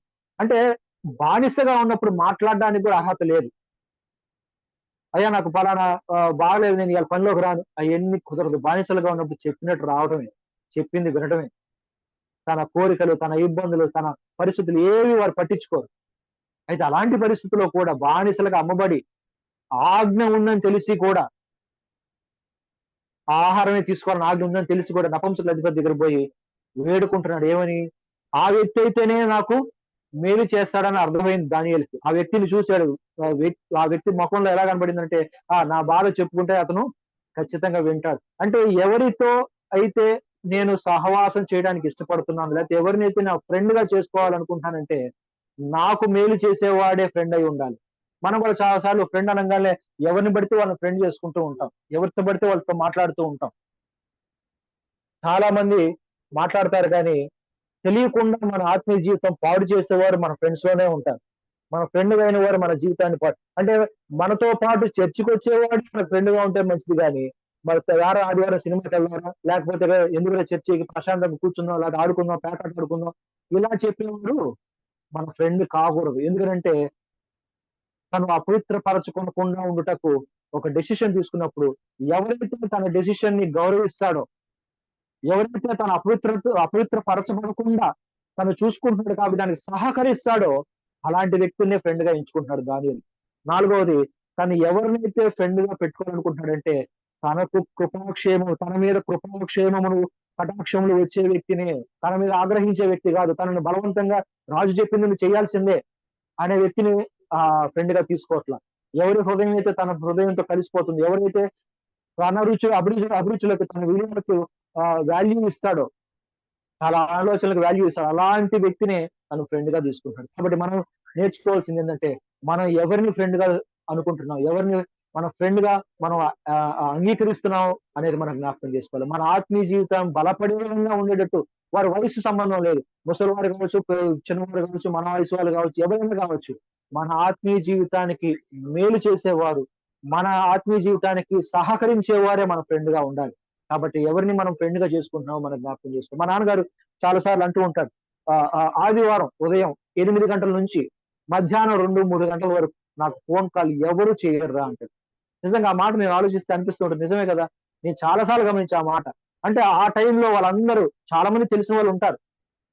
లోకంలో పోయినప్పుడు చాలా మంది తెలిసిన వారు ఉంటారు. కానీ ఆ టైంలో ఎవరు ఫోన్ చేయరు. ఎందుకంటే ఈ టైంలో ఆయన పాస్టర్ పలానా చర్చిలో ఉంటాడు. లేకపోతే ఆయన పాస్టర్ కాకముందు కూడా, దేవుని సేవకుడు కాకముందు కూడా ఈ ఆదివారం కదా ఈ టైంలో ఆయన చర్చిలో ఉంటాడు, ఆయన డిస్టర్బ్ చేయకూడదు. ఎలా అంటే మనకు మేలు చేసే వాళ్ళే మనకు ఫ్రెండ్ గా ఉండాలి. అది మనం జ్ఞాపకం చేసుకోవాలి. నాలుగోది దానియేలు తన ఆత్మీయ జీవితానికి అనుగుణంగా సహకరించే వారిని ఫ్రెండ్ గా తీసుకున్నాడు కాబట్టి దేవునికి బహుప్రియుడిగా ఎవరిని స్నేహితులుగా ఎంచుకుంటున్నాడో కూడా జాగ్రత్త కలిగినటువంటి దానియేలు.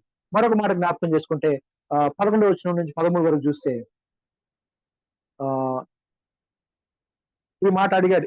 ఏమని అంటే మాకు శాఖ ధాన్యాలు ఇప్పించమని. నపుంసకుల అధిపతి దానియేలు హనన్య, మిషాయేల్, అజర్యా అను వారి మీద నియమించిన ఆ నియమకునితో దానియేలు ఇట్లనండు, భోజనమునకు శాఖ ధాన్యాలను పానమునకు నీళ్లును నీ దాసులముకు మాకు ఇప్పించి దయచేసి 10 దినముల వరకు మమ్మల్ని పరీక్షించుము. పిమ్మట మా ముఖములను రాజు నియమించిన భోజన పదం భుజించు బాలుర ముఖములను చూచి నీకు తోచినట్లుగా నీ దాసులమైన మా ఎడల జరిగింపుము అనగానే ఆ మాట ఏమన్నాడంటే 10 రోజుల వరకు శాఖ ధాన్యాలు ద్రాక్షారసానికి బదులు మంచినీళ్ళు ఇప్పించమన్నాడు. 10 రోజులు మమ్మల్ని చూడండి. రాజు భుజించే ఆహారం తిన్న తర్వాత ఆ బాలురు ఎలాగున్నారు, మేము ఎలాగున్నాం, మా ముఖాలు గమనించండి. కాబట్టి ఇద్దరిలో ఎవరు బాగుంటే దాన్నే కంటిన్యూ చేద్దాం అని ఎంత ధైర్యంగా చెప్పాడంటే, బానిసగా ఉండి ఆ కోరిక కోరుతున్నాడంటే ఎంత ధైర్యం ఉండాలండి. అసలు మామూలుగా తలెత్తితేనే తల తీసేస్తారు బానిసలుగా ఉన్నవారు. వారు మాట్లాడేదానికి అర్హత లేదు, తలెత్తడానికి అర్హత లేదు వాళ్ళకి. కానీ అది అడుగుతున్నాడు అని అంటే ఎంత ధైర్యం. ఆయన ధైర్యం గురించి మనం మాట్లాడుకుంటే ఆరోగ్యాన్ని మనకు కనబడుతుంది. ఇట్టి శాసనము సంతకము ఆరోగ్యం 10వ ఇట్టి శాసనం సంతకము చేయబడనని దానియేలు తెలుసుకొనినను అతడు తన ఇంటికి వెళ్లి యథాప్రకారముగా అనుదినము ముమ్మారు మోకాళ్ళలోని తన ఇంటి పైగది కిటికీలు యెరూషలేము తట్టునకు తెరవబడి ఉండగా తన దేవునికి ప్రార్థన చేయొచ్చు ఆయనను స్తుతించుచు వచ్చింది. ఎప్పుడంటే ఇట్టి శాసనం ఏది ఏ వ్యక్తికి కానీ ఏ దేవునికి కానీ మనం బ్రొక్కకూడదు. ఒక్క రాజు మాత్రమే సుప్రీం, ఆయనకే వేడుకోవాలి, ఇంకెవరికి వేడుకోకూడదు అనే ఒక కఠినమైన ఆజ్ఞ ఉంది. ఆజ్ఞ ఉందని తెలిసి కూడా తను చేయాల్సిన పని ధైర్యంగా ఏదో చాటుగా తలుపులు వేసేసుకొని కనబడకుండా కాదు, యెరూషలేము వైపు కిటికీలు తెరిచి అనుదినము ముమ్మరు యథాప్రకారంగా మోకాళ్ళుని ఏది మిస్ కాలేదు. ఏది మనం చాలా వరకు ఈ రోజుల్లో బైబిల్ పెట్టుకొని వీధిలో నడవడానికి సిగ్గుపడుతున్నాం. వీళ్ళు క్రిస్టియన్స్ అంటారేమోనని, లేకపోతే వీళ్ళు చర్చికి పోయారని హేళన చేస్తారేమోనని మన బైబిల్ ఒక కవర్లో పెడతాం, దాన్ని ఇంకో కవర్లో పెడతాం, దాన్ని ఇంకో కవర్లో పెట్టి కనబడకుండా చర్చిలోకి వచ్చిన తర్వాత మనం బైబిల్ చేస్తాం. ధైర్యంగా బైబిల్ పెట్టుకుని వీధిలో నిలబడడానికి భయపడే క్రైస్తవులు ఈ రోజుల్లో ఉన్నారు. ముఖ్యంగా యవనస్తులు చాలా నామూషిగా ఫీల్ అవుతుంటారు. వాళ్ళ స్నేహితులు కనపడితే అరే ఈడు చర్చికి పోతున్నాడు, ఈడు పలానాడు అని తెలుసుకుంటారేమోనని. కానీ దేవుని కోసం కనీసం నువ్వు క్రైస్తవుడు, దేవునికి సంబంధించిన వాడివని కూడా చెప్పే ధైర్యం లేకపోతే దేవునికి బహు ప్రియుడు అవ్వలేవు. దానియేలు ఎలా ఉన్నాడంటే బానిసగా ఉండి కూడా ఆహ్, ఆహ్, ఆహ్, నపుంసకుల అధిపతిని అడిగాడు. నాకది కావాలని అడిగాడు. ధైర్యం చేశాడు. అతనికున్నటువంటి ధైర్యం. ఎంత ధైర్యం అంటే బానిసగా ఉన్నప్పుడు దేవునికి ఎలా ఉండాలో అలా చేశాడు. దేవునికి నచ్చింది చేశాడు. రాజు ప్రధానమంత్రి అయిన తర్వాత కూడా యథాప్రకారము ముమ్మారు మోకాల్లోని యెరూషలేము కిటికీలు తెచ్చి దాని దేవుని ప్రార్థించుచు, స్తుతించుచు వచ్చాడు. ఎక్కడ అంటే తన స్టేజ్ మారినా తన అలవాట్లు మారలేదు. దేవునితో తనకున్నటువంటి వైఖరి మారలేదు. ఎక్కడిదనంటే కౌమార్య దశలో, యవ్వన దశలో తను తీసుకున్నటువంటి నిర్ణయం. నేను దేవునికి బహు ప్రియుడుగా ఉండాలి. దేవునికి ఇష్టడుగా జీవించాలి. నా పితరుల వలె నేను దేవునికి ఇష్టంగా జీవించాలి. అందుకనే దేవునికి బహు ప్రియుడయ్యాడు. తనకున్నటువంటి ధైర్యం. మనం ఈ రోజుల్లో ఒక దెబ్బ కొడితేనో, 4 దెబ్బలు కొడితేనో నేను క్రిస్టియన్ కాదని చెప్పుకోవాలంటే చెప్పేసుకుంటారు. కొద్ది కష్టాలు రాంగానే మందిరానికి రావడం మానేస్తారు. యవనస్తులు ముఖ్యంగా ఒక ఉద్యోగం రాగానే, లేకపోతే ఒక ఎగ్జామ్ పాస్ అయ్యి ఉన్నత స్థితికి రాగానే, ఉద్యోగం రాగానే, లేకపోతే మంచి పొజిషన్ పోస్ట్ రాగానే చర్చి మర్చిపోతారు. దేవుడిని మర్చిపోతారు. కానీ పని చేసే స్థలాల్లో కూడా నేను క్రైస్తవునని చెప్పుకోవడానికి సిగ్గుపడే క్రైస్తవులు చాలా మంది ఉన్నారు. క్రైస్తవ బైబిల్ పేర్లు పెట్టుకోవడానికి సిగ్గుపడేవారు చాలా మంది ఉన్నారు. ఒకసారి జ్ఞాపకం చేయండి. అలాంటి సిగ్గుపడితే గనక మనం అనేకులు ఎదుట దేవుని గణపరచకపోతే దేవుడు మనల్ని గణపరచడు. ఒకానొక దినం మనం తలుపు తడుతుంటే మీరెవరో నేను ఎరుగను అంటాడు.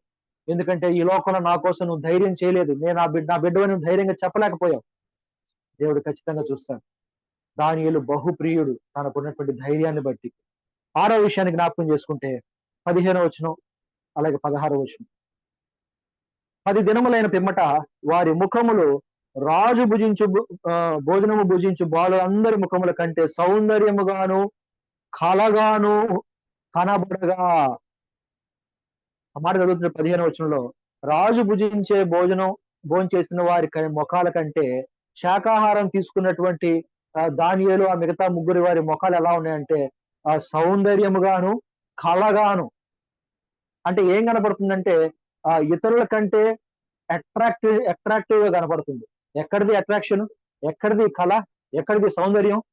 ఆహారంలో ఏమి లేదండి. ఎక్కడుందంటే తన్ను అపవిత్రపరచుకొనకూడదనే తీసుకునే డెసిషన్ లో ఉంది. దేవుని కోసం నిలబడాలనే డెసిషన్ లో ఉంది. కాబట్టి తనకున్నటువంటి సాక్ష్యపు జీవితం, ఆరోది తను కలిగి ఉన్నటువంటి సాక్ష్యపు జీవితం వల్ల దేవునికి బహుప్రియుడయ్యాడు. ఒకసారి నేను డిమార్ట్ లో వెళ్తే తిరుపతిలో బిల్లింగ్ వేస్తూ ఉంటే ఒక పాపను చూశాను. చూసి పాప నువ్వు చర్చికి వెళ్తావమ్మా అని అడిగాను. అంటే అవునన్నా చూసి వెంటనే తల ఉంచుకొని నవ్వింది. ఆ నవ్వు అర్థం ఏంటంటే ఇంతమంది జనంలో తిరుపతిలో ఉండగా ఇంతమంది జనంలో నేను క్రైస్తవులని గుర్తుపెట్టావే అన్నట్టు నవ్వింది ఆ పాప నవ్వు. నిజమేనండి. కొంతమంది క్రైస్తవులు అని చెప్పకపోయినా వారి ముఖం చూడంగానే, వారి ప్రవర్తన, వారి మాటలు చూడగానే క్రైస్తవులని అర్థమైపోతుంది. విశ్వాసులని అర్థమైపోతుంది. ఇంకొంతమంది ఉంటారు చర్చికి వచ్చేవాళ్ళు. వారు చర్చిలోనే బాగుంటారు. వీధుల్లోకి వెళ్తే వారి జీవితం తెలిసిపోతుంటే గొడవలు పడే విధానం, వారు మాట్లాడే విధానం, ఒక మాట అంటే 10 మాటలు అంటుంటారు. వాళ్ళు ఎవరైనా నేను చర్చికి పోతానని చెప్తే నువ్వా చర్చిగా వాళ్ళు నమ్మరు. ఎందుకంటే వారి జీవితం చర్చికి పోయేవాడిగా, దేవుని సన్నిధికి వెళ్ళేవాడి జీవితం లాగా లేదు వారి సాక్ష్యపు జీవితం. కానీ దానియేలు గురించి జ్ఞాపకం సౌందర్యముగాను కలగాను ఉండెను. ఎక్కడిది అంటే దేవుని కోసం నిక్కచ్చుగా నిలబడే విషయంలో జాగ్రత్త కలిగి ఉంటే ఆ కళ వస్తుంది. విశ్వాసి కళ, దేవునికి సంబంధించిన వారి దేవుని బిడ్డల కళ మనలో కనపడాలి అంటే మనం దేవుని బహుప్రియులుగా ఉండాలి. అలాంటి సాక్ష్యపు జీవితం కలిగి ఉన్నాడు దానియేలు. ఆఖరికి మనం జ్ఞాపకం చేసుకుంటే 17వ వచనం ఏమనగా ఈ నలుగురు బాలుర సంగతి ఏమనగా దేవుడు వారికి జ్ఞానమును సకల శాస్త్ర ప్రవీణతయు వివేచనయు అనుగ్రహించను. ఏంటంట దేవుడు వారికి ఎవరిచ్చారంటే వారికి ఉన్న జ్ఞానం ఎక్కడదంట? మొదటి వచనంలో మొదటి మాటలు మనం చదువుకున్నాం. అతనికి ఉన్నటువంటి జ్ఞానము, లోపం లేనితనం, సౌందర్యము, ప్రవీణత, లోక జ్ఞానము, లేదా తత్వ జ్ఞానము, ఇవన్నీ ఎవరిచ్చారంటే దేవుడు వారికి జ్ఞానమును సకల శాస్త్ర ప్రవీణతయు వివేచనయు ఎవరిచ్చారంటే దేవుడు అనుగ్రహించాడు. అంటే ఎవరి దేవుడు? తను నిత్యము పూజించుచున్న దేవుడు. అలాగే 6వ అధ్యాయం 16వ వచనం, 6:16. ఆ అంతట రాజు ఆజ్ఞ ఇయ్యగా బంట్రోతులు దానియేలును పట్టుకొని పోయి సింహముల గుహలో పడద్రోసిరి. పడద్రోయగా రాజు వచ్చి అంటున్నాడు, సింహాల గుహలో వేసిన తర్వాత రాజు వచ్చి అంటున్నాడు ఏమనంటే, నీవు అనుదినము తప్పక సేవించుచున్న దేవుడు. ఏ తప్పక అనుదినం సేవించుతున్నావు అంటే 6వ అధ్యాయం 10వ వచనం ఉన్నాడు కదా, ముమ్మారు యథాప్రకారంగా మోకాళ్ళుని యెరూషలేము వైపు కిటికీలు తెరిచి ధైర్యంగా దేవుడికి ప్రార్థన చేశాడే, ఆ మాటను పట్టుకొని అంటున్నాడు ఏమనంటే, నీవు అనుదినము తప్పక సేవించుచున్న నీ దేవుడు, ఏ దేవుడు నీకు జ్ఞానం ఇచ్చాడే, సకల విద్య ప్రవీణత ఇచ్చాడే, నీకు వివేచన ఇచ్చాడే, సౌందర్యం ఇచ్చాడే, లోపం లేని తనం ఇచ్చాడే, ఈ నీ దేవుడిని సేవిస్తున్నావు కదా, ఈ నీ దేవుడు నిన్ను రక్షించునని దానియేలుతో చెప్పాను. అయితే కింద ఉన్నటువంటి మాట 21, 20 అతడు గుహ దగ్గరకు రాగానే దుఃఖ స్వరముతో దానియేలును పిలిచి, జీవము గల దేవుని సేవకుడైన దానియేలు. ఈ మాట వింటుంటే ఒళ్ళు జలధరిస్తుందండి. ఒక అన్య రాజు దానియేలుని ఏమని సంబోధిస్తుంది? ఇందాకేమో దానియేలు అని అన్నాడు, ఇప్పుడేమంటున్నాడు? జీవము గల దేవుని సేవకుడైన దానియేలు. మన పేరుకు ముందు చాలా ఉంటది, రైట్ రెవరెండ్ డాక్టర్ చాలా ఉంటాయి. కానీ ఈ మాట రావాలంటే చాలా తన జీవితంలో యవ్వన కాలంలో తీసుకున్న డెసిషన్ చాలా జాగ్రత్తగా ఉండాలి. రైట్ రెవరెండ్ డాక్టర్ చాలా ఉండొచ్చు, కానీ జీవము గల దేవుని సేవకుడైన దానియేలు. ఎవరంటున్నారు? అన్యులు అంటున్నారు, అన్యరాజు అంటున్నాడు. జీవము గల దేవుని సేవకుడైన దానియేలు, నిత్యము నువ్వు సేవించుచున్న నీ దేవుడు నిన్ను రక్షింపగలిగనా అని అతను అడిగాను. అందుకు దానియేలు, రాజు చిరకాలము జీవించును గాక. నిజంగా దానియేలు మనస్తత్వం కనబడుతుంది. నన్ను హింసించావు కదా, నన్ను సింహుల గుహలో వేసాక నువ్వు సాయం కోరుకోవట్లేదు, నువ్వు చిరకాలము అదే సౌందర్యం, అదే సౌందర్యం. నీ శత్రువుని ప్రేమించాలి. దేవుడు చెప్పినటువంటి మాట, నిన్ను వల్ల నీ పొరుగువారిని నీ శత్రువుని కూడా ప్రేమించి. ఎక్కడిది ఇది? క్రీస్తు ప్రభువు మనకు ఉంచి వెళ్ళిన మాదిరి. దానియేలు ఆ దినాల్లోనే ధర్మశాస్త్రాన్ని తూచా తప్పకుండా శత్రువుని ప్రేమిస్తున్నాడు. శత్రు రాజు అయిన బానిసత్వంలో ఉన్నా కూడా ఏమంటున్నాడు? రాజు చిరకాలము జీవించును గాక. నేను నా దేవుని దృష్టికి నిర్దోషినిగా కనపడి తిని. నీ దృష్టికి దోషి కావచ్చు, లోకం దృష్టికి దోషిని కావచ్చు, నా దేవుని దృష్టికి నేను నిర్దోషిగా ఉండాలి. అది మనం పాటించగలిగితే మనం మన దేవునికి బహుప్రియులం అవుతాం, దేవునికి ఇష్టమైన వారం అవుతాం. నిజంగా ఎంత గొప్పది అంటే, తనకు ఉన్నటువంటి దేవుడు ఎవరో, తను పూజించే దేవుడు, నిత్యము సేవించుచున్న దేవుడు, ఆ దేవుణ్ణి బట్టి దేవునికి బహుప్రియుడయ్యారు. ఎవరిని బట్టి వాడిని పూజించలేదు. వీరు మంచి చేస్తారా, వీరిని కూడా పూజిద్దాం, వారు మంచి చేస్తారా, వారిని కూడా పూజిద్దాం. కాదు. నిజమైన దేవుడు, ఈ బుద్ధి జ్ఞానం సర్వసంపదలు ఇవ్వగలిగినటువంటి దేవుడు, ఆకాశ మహాకాశంలో పట్టజాలని సర్వ సృష్టిని సృష్టించి నిర్వహిస్తున్నటువంటి గొప్ప దేవుడు. ఆయనకున్నటువంటి లక్షణాలు మనం జ్ఞాపకం చేసుకుంటూ పోతే ఎన్నో అలాంటి దేవుణ్ణి ఘనపరుస్తున్నాడు కాబట్టి, అలాంటి దేవుణ్ణి సేవించేవాడు కాబట్టి దేవునికి బహుప్రియుడయ్యాడు. పైన ఉన్నటువంటి 6 చేయకపోయినా పర్లేదు. 7వది, నీవు ఎవరిని సేవిస్తున్నావు? నీకు ఇన్ని పరిస్థితులు ఇచ్చినటువంటి దేవుడు, అడుగు వాటి కంటే ఊహించి వాటి కంటే అత్యధికంగా దయచేసే దేవుడు మనకున్నాడు. నేనైతే నా జీవితంలో ఆ మాటను తిరగరాసుకున్నాను. ఏమంటే, అడగని వాటి కంటే, ఊహించని వాటి కంటే అత్యధికంగా దయచేసే దేవుడు. నిజంగా నా జీవితం ఈ మాట తలుచుకున్నప్పుడల్లా నా కళ్ళ నీళ్ళు వస్తాయి. ఎందుకంటే చాలా అడిగినవే కాదు, అడగనివి కూడా చాలా. మనం దేవుని గురించి జ్ఞాపకం చేసుకుని, దేవుని పనులు జ్ఞాపకం చేసుకుని, దేవునికి ఇష్టలుగా జీవిస్తే మనకు అవన్నీ దేవుడు అనుగ్రహిస్తాడు. రోమాపత్రిక 8వ అధ్యాయంలో ఉన్నట్టుగా తన సొంత కుమారుని అనుగ్రహించుటకు వెనుతీయనటువంటి దేవుడు ఇవన్నీ అనుగ్రహింపడా. నిజంగా ఆ మాట జ్ఞాపకం చేసుకుంటే, సొంత కుమారుని మన కోసం ఇచ్చాడు, ఈ లోకంలోనే కూడా. కానీ మనం ఏం చేస్తున్నామంటే, ఆ సొంత కుమారుని అనుగ్రహించినటువంటి దేవుణ్ణి వదిలేసి ఈ లోకంలో ఉన్న వాటి కోసం పరిగెడుతున్నాం. మనం దేవుని వైపు పరిగెడితే లోకంలోనే అన్ని దేవుడు మనకు అనుగ్రహిస్తాడు. అయితే దానియేలు తన జీవితంలో ఏమంటున్నాడంటే, నేను నిత్యము సేవించుచున్న దేవుడు ఆ మండుచున్న వేడిమి గల అగ్నిగుండం పడదోయకుండా మమ్మల్ని రక్షించగలరు. ఒకవేళ రక్షించకపోయినా సరే, మన జీవితాల్లో మేలు చేస్తున్నంత వరకే దేవుడు మంచివాడు. చిన్న చెడు జరగంగానే, కీడు జరగంగానే, దేవుడు నాకేం చేశాడు, దేవుడు నాకు కీడు కలుగు చేశాడు.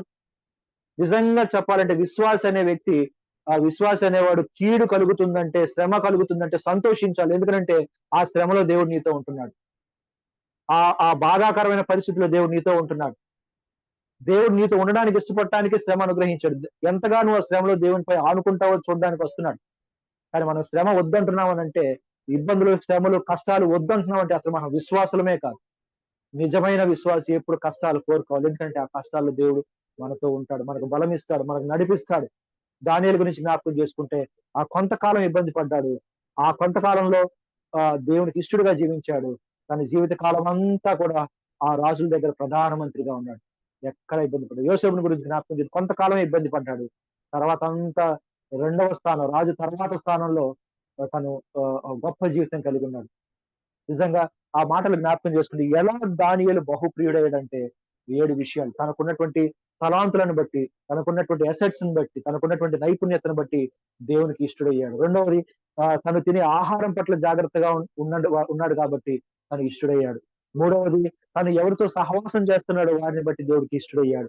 నాలుగవది ఎవరిని స్నేహితుడిగా ఎంచుకుంటున్నాడో దాన్ని బట్టి దేవునికి బహుప్రియుడయ్యాడు. ఐదవది తను చూపించినటువంటి ధైర్యం కష్టాల్లో అన్ని బాగున్నప్పుడు కాదు దేవుని నేను ఇష్టగా జీవిస్తానంటాం. కష్టాల్లో, శ్రమల్లో, దేవునికి వ్యతిరేకమైన పరిస్థితుల్లో కూడా దేవుని కోసం నిలబడటమే ధైర్యం చేయటం. అలాంటి ధైర్యం కలిగినటువంటి దానియేలు దేవునికి ఇష్టడుగా ఉన్నాడు. ఆరవది సాక్ష్యపు జీవితం. కళగా ఉంది. ముఖాలు కళగా సౌందర్యంగా ఉంది. విశ్వాసి కళ మనలో కనపడాలి. ప్రార్థన చేసే కళ మనలో కనపడాలి. వాక్యం బోధించి, వాక్యం ధ్యానించే కళ మనలో కనపడాలి. అన్నిటికంటే ముఖ్యమైనది మనం సేవించేది ఎవరినైతే సేవిస్తున్నామో ఆ వ్యక్తి వల్ల మనం దేవుడికి బహుప్రియులుగా అవుతుంది. కాబట్టి ఈ 7 విషయాలు జ్ఞాపకం చేసుకుంటున్నప్పుడు ఎలా దానియేలు దేవునికి దేవుని దృష్టికి ఇష్టడుగా జీవించాడు. ఎలా తన జీవితంలో తను తీసుకున్నటువంటి నిర్ణయం అతన్ని గొప్ప స్థాయిలోకి తీసుకుని యవ్వన కాలంలో ఆడుకునే వయస్సు, అల్లరి చిల్లరగా తిరిగే వయస్సు, అనుకున్నది పైగా రాజవంశంలో పుట్టినవాడు. టాలెంట్స్ చాలా ఉన్నాయి. జీవితాన్ని ఎంజాయ్ చేయాలనుకున్నవాడు బానిసగా అమ్మబడ్డాడు. నపుంసకుడుగా మారిపోయాడు. ఎలాంటి హక్కులు లేవు. ఎలాంటి ఫెసిలిటీస్ లేవు. కష్టాలు, ఇబ్బందులే తప్ప. అయినా సరే దేవుడిని విడిచిపెట్టలేదు. దేవునికి ఒకసారి కాదు దేవుడితో 2, 3 సార్లు చెప్పాడు. ఏమని? దానియేలు నీవు బహుప్రియుడువు. నీవు బహుప్రియుడువు. దానియేలు ప్లేస్ లో ఆ పేరు తీసేసి ఒకసారి మన పేరు పెట్టుకుందాం. దేవుడు ఆ మాట మన గురించి చెప్పగలడండి? బెంజమిన్ నీవు బహుప్రియుడువు చెప్పగలడా? నా మట్టుకు నేనైతే చెప్పలేడనే చెప్తాను. ఎందుకంటే ఒకసారి వెనక్కి తిరిగి చూస్తే ఎంతగానో దానియేలు జీవితం, నా జీవితం జ్ఞాపకం చేసుకుంటే చాలా ఎక్కడో దూరం, ఎక్కడో కనపడకుండా దూరంగా ఉంది. ఆ స్థాయికి రావాలంటే ఎంత మనల్ని మనం మార్చుకోవాలి, ఎంత దేవునికి ఇష్టలుగా చేసుకోవాలి, ఎలా మన ప్రవర్తన పరిస్థితులు మార్చుకోవాలి. ఇది ఎప్పుడు సాధ్యమవుతుందంటే యవ్వన కాలం కాడి మోయట నరునికి మేలు. ఆ కాడి మోసే మనస్సు మనకు ఉండాలి. కాడి మోసే శక్తి ఆయనే ఇస్తాడు. కాడి మోసే మనస్సు మనకు, అది మనకు మంచిది. ఆ కాడి మోయటం మనకు మంచిది. కానీ యవనస్తులైన వారు ఆ కాడి మోయడానికి ఇష్టపడట్లేదు. ఒకసారి జ్ఞాపకం మన యవన జీవితంలో కనుక దేవునికి ఇవ్వకుండా మనం వృద్ధాప్యంలోకి వచ్చిన తర్వాత, మన బలం అయిపోయిన తర్వాత, శక్తి, జ్ఞానం అన్ని లోకానికి మన కోసం వాడిన తర్వాత దేవుని కోసం వాడడానికి ఏమీ లేనప్పుడు దేవుని దగ్గరికి వస్తే దేవుడు మనల్ని వాడుకోవడానికి మన దగ్గర ఏమీ లేదు. పండ్లు వెదక వచ్చినప్పుడు మనలో ఫలాలు కనపడాలి. ఫలాలు లేకపోతే నరికించి వేస్తారు. దానియేలు జీవితాన్ని మనం జ్ఞాపకం చేసుకుని దానియేలు లాగా కొంతైనా బహుప్రియుడిగా అవడానికి మనం ప్రయత్నం చేద్దాం. దేవుడి మాటలు మనకు దీవించుకోవాలి. ఈ అవకాశం ఇచ్చిన దేవునికి అలాగే